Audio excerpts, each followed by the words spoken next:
Hi guys, and welcome back to Petrolhead Podcasts. For decades, the BMW 5 Series and Mercedes-Benz E-Class have represented the highest standards in the midsize luxury sedan segment. Even today, despite sales cannibalization from similarly positioned luxury midsize SUVs such as the X5 and GLE, as well as from dedicated EVs such as the Mercedes EQE, there remains an affluent target market that wants nothing but a traditional E-Class or 5 Series. For 2024, both cars have received full redesigns and have taken notably different approaches to modern luxury. But between the new G60-generation BMW 5 Series and the W214 generation E-Class, which is the better executive sedan, join me as I go through an in-depth comparison to give you the answer. Today, we will be comparing the volume-selling, four-cylinder turbocharged all-wheel drive versions of these two models, namely the BMW 530i xDrive and the Mercedes-Benz E350 Matic. First of all, looking at exterior styling, the new 5 Series is a radical departure from its predecessor. Gone is the rounded, conservative look of the G30 generation, and replaced by an angular, more upright and in general bulkier car.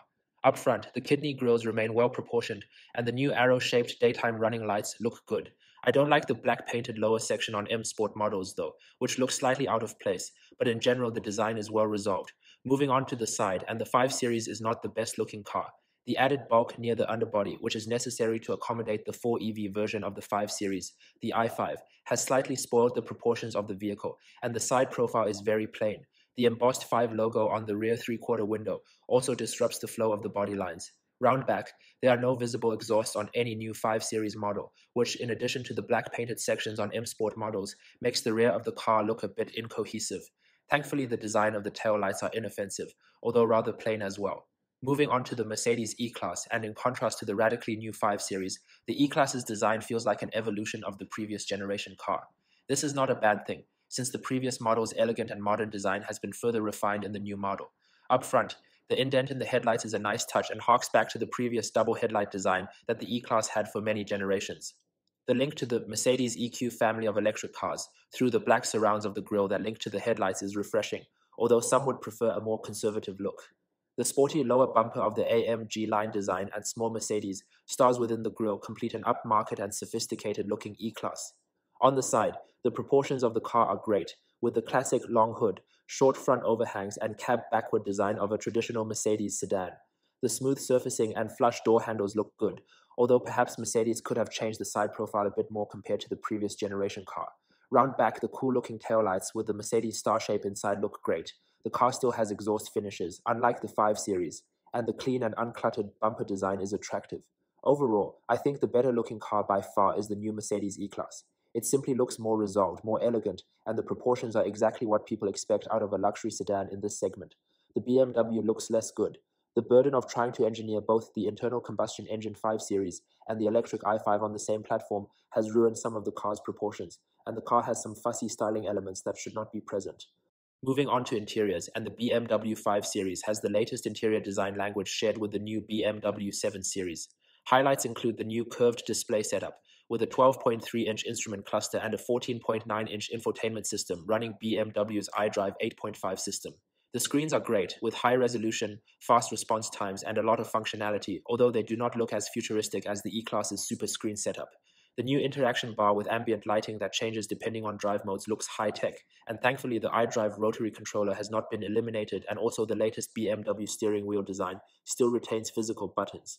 Build quality is generally good, and the 5 Series has a lot of space, with 41.3 inches of legroom in the front and 37 inches in the rear.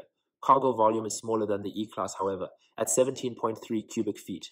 Unfortunately, the new 5 Series also suffers from a lot of cost-cutting compared to its predecessor.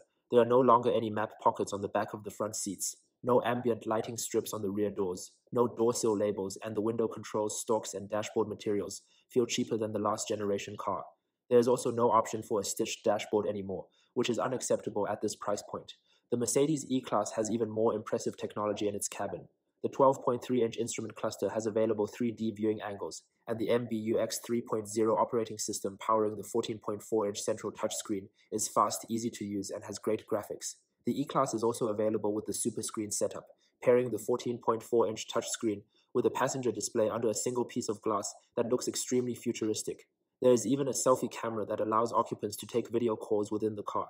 While it is a shame that Mercedes has eliminated physical buttons for the seat controls and steering wheel, material quality in the new E-Class is still generally very high, with soft touch plastics throughout, and none of the cost-cutting measures the 5 Series has received apply to the E-Class. The E-Class has 41.5 inches of front legroom, 36 inches of rear legroom, slightly less than the 5 Series, but the E-Class has larger cargo volume at 19.1 cubic feet. Overall, the E-Class has the better interior. It feels more upmarket and special inside, with more impressive technology, good build quality and higher levels of material quality. The 5 Series comes in second. The technology in the BMW is still impressive, but the cost-cutting measures ruin the in-cabin experience. In terms of drivetrains, the BMW 530i xDrive has a 2-liter 4-cylinder turbocharged engine producing 255 horsepower and 295 pound-feet of torque, and is combined with a 48-volt mild hybrid system. This is paired to an 8-speed ZF automatic transmission, sending power to all 4 wheels, with BMW's rear-biased xDrive all-wheel drive system. The 530 accelerates to 60 miles per hour in 5.8 seconds and achieves a combined fuel economy of 30 miles per gallon. The 5 Series comes standard with passive steel suspension, with the option of a stiffer M Sport passive suspension. Unfortunately, there is no option for adaptive damping on the 530i, which is very disappointing. The Mercedes E350 4MATIC also has a 2-liter 4-cylinder turbocharged engine with power and torque figures that are coincidentally identical to the 5 Series at 255 horsepower and 295 pound-feet. The E-Class also has a 48-volt mild hybrid system. The Mercedes uses a 9-speed automatic transmission and also sends power to all 4 wheels with a rear-biased all-wheel drive system. The E350 accelerates to 60 miles per hour in 6.1 seconds and achieves a combined fuel economy of 27 miles per gallon.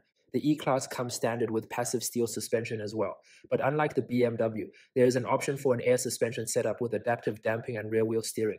Overall, the more accomplished drivetrain is the Mercedes. Both engines are great, with identical power and torque figures, but the Mercedes gives buyers the option to choose air suspension, adaptive damping and rear-wheel steering, none of which are available on the 5 Series, which combine to give the E-Class a much wider bandwidth of suspension performance than the 5 Series. In terms of driving experience, the BMW is a well-rounded machine. The 2-liter engine is more responsive than the unit in the Mercedes, and the transmission's shifts are also smoother.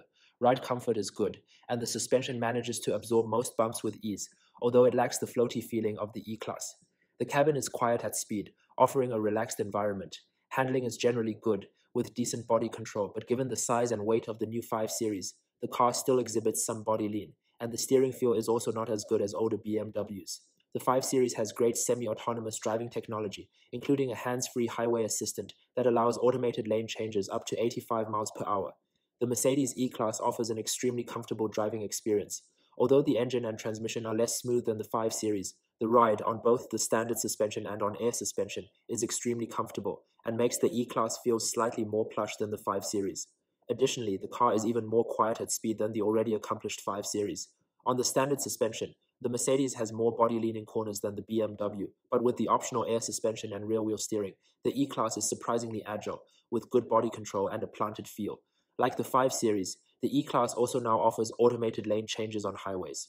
Overall, the BMW has the slightly more accomplished driving experience, balancing comfort and sportiness better than the Mercedes, and offers a more responsive engine and transmission. However, the Mercedes is still great, with a more luxurious and comfortable ride, and when equipped with the air suspension is even more comfortable and offers surprising agility. Overall, which is the better mid-size luxury sedan between the BMW 5 Series and the Mercedes E-Class? For me, the Mercedes E-Class is clearly the better car in this generation. For starters, the styling is more resolved, with better proportions. The interior also has better materials and quality than the 5 Series, and less cost-cutting. The E-Class also has a wider bandwidth of on-road performance with the available air suspension. The BMW 5 Series is still an accomplished car. It has a better driving experience than the Mercedes and the latest technologies buyers expect. However, it is a shame that it has taken a step backwards in terms of interior quality. The exterior design is controversial from certain angles, and there are only passive suspension options in the 530. So what do you guys think of this conclusion?